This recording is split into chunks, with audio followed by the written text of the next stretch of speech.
अपने ससुर के साथ कुत्तों जैसा सलूक करती है।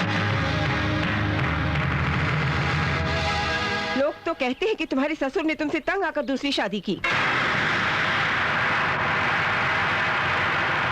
लानत है तुम पर, लानत है तुम्हारे भाषण पर, लानत है तेरे ससुर पर जिसने एक मासूम को सलाखों के पीछे बंद करके रखा है।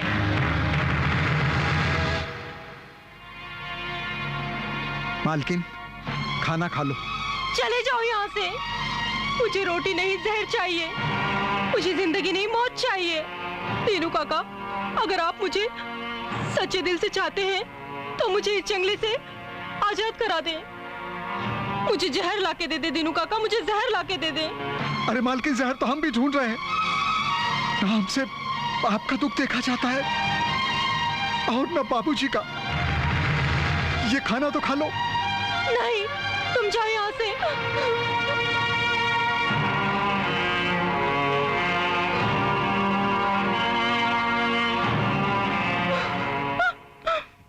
बाबूजी, क्या सुख पा रहे हैं आप ये शादी करके? आपको पता है आपकी शादी करने से आज पूरी सोसाइटी में मेरी क्या बेइज्जती हुई है? इस बेइज्जती के लिए तुम खुद जिम्मेदार हो बहू। तुम अपना घर भूलकर लोगों के घरों को सुधारने में लगी हो। अगर तुम इस घर को अपना घर, अपने पति को अपना पति और अपने ससुर को अपना बाप समझती ना, तो मैं दूसरी शादी करने के बारे में कभी सोच भी नहीं सकता था। होश में बात कीजिए बाबूजी। खुद गुनाह करके आप मुझे दोषी ठहरा रहे हैं। तुम्हें दोषी कहना दोष को गाली देने जैसा है। जब से तुमने इस घर में कदम रखा है, इस स्वर्ग जैसे घर को नरक से भी बदतर बना दिया है तुमने। आपने मुझे गाली दी। तूने बाबूजी पर हाथ उठाया।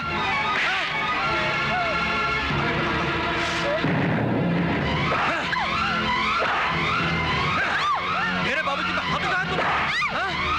तेरी क्या मजाल?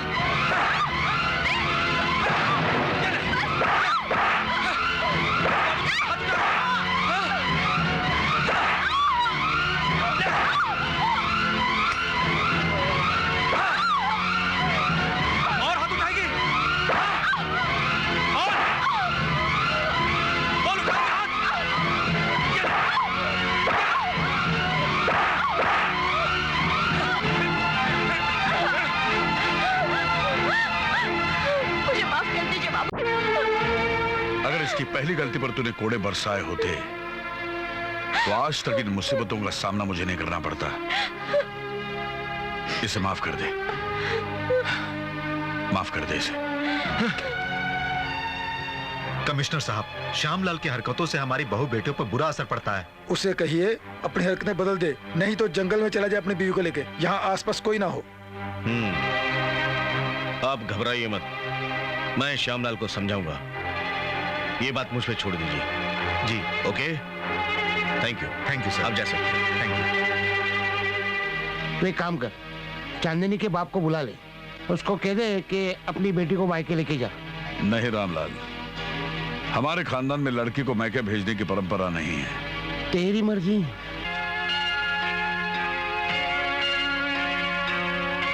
आप उदास क्यों हैं? अरे यार, मैं उदास नहीं, मैं सोच रहा हूँ उस श्यामलाल के बारे में। पब्लिक बार बार कंप्लेन लेकर आ रही है। आप चिंता मत कीजिए, मैं उसकी बीवी को समझा दूंगी। चांदनी। हाँ चांद, तुम यहाँ कैसे? हाँ चांदनी, मैं तुमसे माफी मांगने आया हूँ।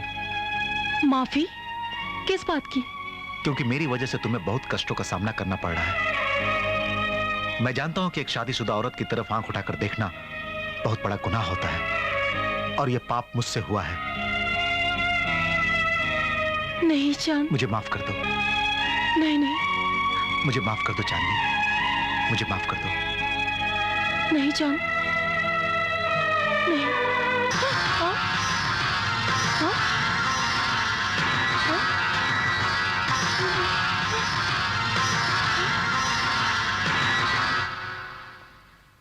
चांदनी। हाँ? चांदनी, हम हिंदुस्तानी नारियों को बॉयफ्रेंड बनाना शोभा नहीं देता। तो मैं क्या करती? तुम्हारे दिए हुए कामग्रंथ से मैंने जिंदगी गुजारने की कोशिश की थी। तूने अपनी ही अग्नि को ठंडा करने के लिए प्रेम के पन्ने पढ़ लिए, लेकिन एक नामर्द को मर्द बनाने वाला पन्ना नहीं पढ़ा। तुम इसके आखिरी पन्ने को पढ़ो। तुम्हें तुम्हारा पति मिलेगा, पति का प्यार मिलेगा। इंसान गलतियों का एक पुतला है चांदनी। मैं जानती हूँ कि तुमने समाज के असूलों को तोड़ा है, लेकिन ये समाज इतना तो कठोर नहीं कि तुम्हारी गलतियों को माफ न कर दे। मैं जानती हूँ कि तुम एक पतिव्रता औरत हो।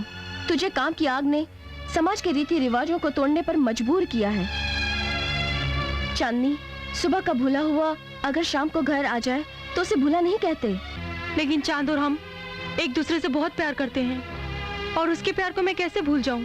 ये प्यार व्यार लैला मजनू के किस्से आज की दुनिया में दोहराए नहीं जाते। चांदनी, हम हिंदुस्तानी नारियों की भलाई इसी में है, जैसा पति मिले उसे ही अपना परमेश्वर समझकर उसकी सेवा में अपनी जिंदगी गुजार देनी चाहिए। मैं तेरा दुख समझती हूँ चांदनी, मगर शादीशुदा नारियों को अपना समाज बॉयफ्रेंड बनाने की इजाजत नहीं देता। मैं भी तेरी तरह मजबूर थी, मगर इस काम ग्रंथ ने मेरे पति को जीवन बख्शा, जवानी बख्शी। मेरी बात मान, अपनी घर गृहस्थी की ओर ध्यान दे और चांद के प्यार को भूल जा चांदनी, भूल जा। लेकिन मैं चांद को क्या जवाब दूंगी? चांद से किया हुआ प्यार तेरी मजबूरी थी, और मजबूरी में किए हुए प्यार को कोई सच्चा प्यार का नाम नहीं देता। पगली, ख्वाबों के बने हुए महल एक फूल की पत्ती के हिलने की आवाज से टूट जाते हैं। औरत का सच्चा प्यार सिर्फ उसके पति का प्यार होता है। उसी में जिंदगी गुजारने से नारी को स्वर्ग की प्राप्ति होती है। मेरी मान, चांद को अपने दिल से निकाल दे और अपने पति का प्यार बसा ले। ये समाज इतना तो कठोर नहीं कि तुझे माफ न कर सके।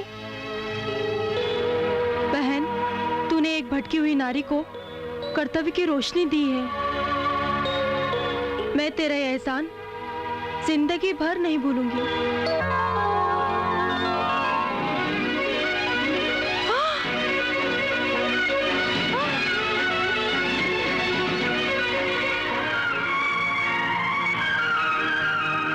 सुनिए, मुझे माफ कर दीजिए। आज के बाद आपको कभी शिकायत का मौका नहीं मिलेगा। ऐसी गलती कभी नहीं होगी। मुझे माफ कर दीजिए। देखो चांदनी, सुबह का भूला हुआ अगर शाम को लौट आता है तो उसे भुला हुआ नहीं कहते। आओ।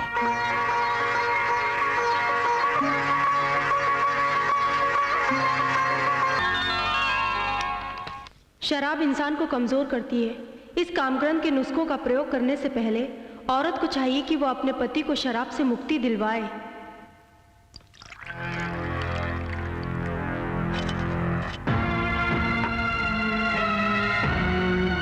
ये क्या कर रही हो? मैं आज आपको शराब पीने नहीं दूंगी। क्यों?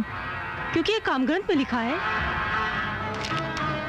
1 किलो दूध में छुआरे डालकर उसे उबालना है। जब वो सूख कर आधा किलो रह जाए तो रोज रात को सोने के वक्त अपने पति को पिलाना है।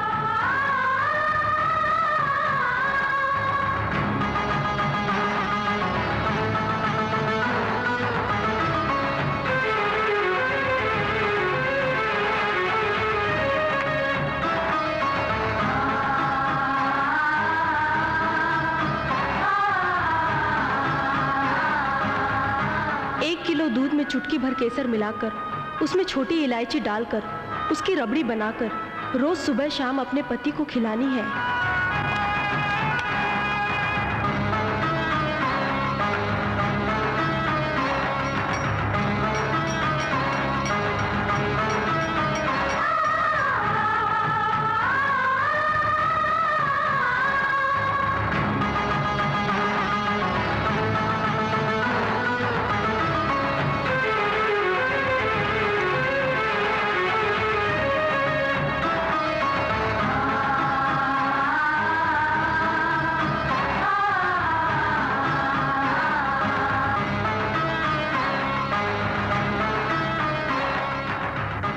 किलो दूध में 1 पाव सफ़ेद मूसली पीस कर डालनी है। फिर उसे अच्छी तरह से पकाकर उसकी खीर बनाकर सुबह दोपहर शाम दिन में 3 बार अपने पति को खिलानी है।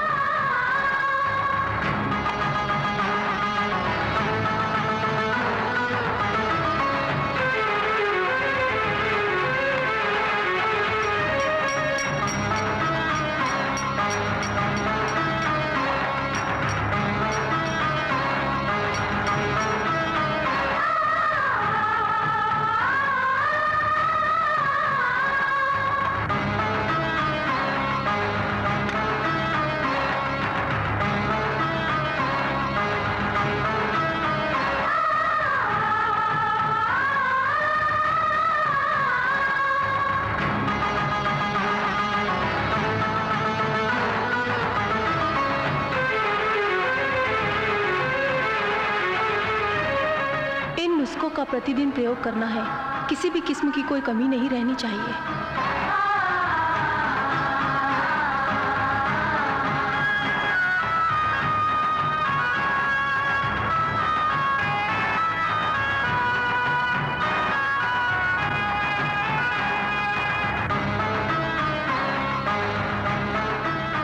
इन नुस्खों का लगातार 1 महीना प्रयोग करने के बाद अपने जिस्म पर हल्दी लगाकर, दूध में नहाकर, खुशबू लगाकर, सुंदर बनकर अपने पति के सामने जाना है, ताकि वो देखते ही मोहित हो जाए और प्रेम से तुम्हें अपने करीब बुलाए।